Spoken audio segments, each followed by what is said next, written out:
Praise the Lord. ഒരു മീൻ വെള്ളത്തിനകത്ത് തുടിക്കുന്നത് പോലെ ആത്മാവിൽ നിറയുവാൻ നിനക്ക് മനസ്സുണ്ടോ?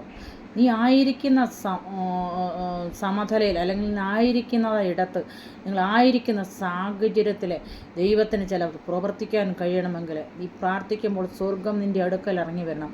അതുമാത്രമല്ല, അടമനകടകൾ പ്രാർത്ഥനയിൽ നീ ആത്മാവിൽ നിറയപ്പെടണം. ആത്മാവിൻ്റെ അകത്ത് ആയിരിക്കുന്ന വ്യക്തിയെ ശത്രുവിനെ തൊടാൻ പറ്റത്തില്ല. എപ്പോഴും പ്രാർത്ഥനയിലും ആരാധനയിലും സ്തോത്രത്തിനും ജാഗരിക്കുന്ന ഒരു വ്യക്തി.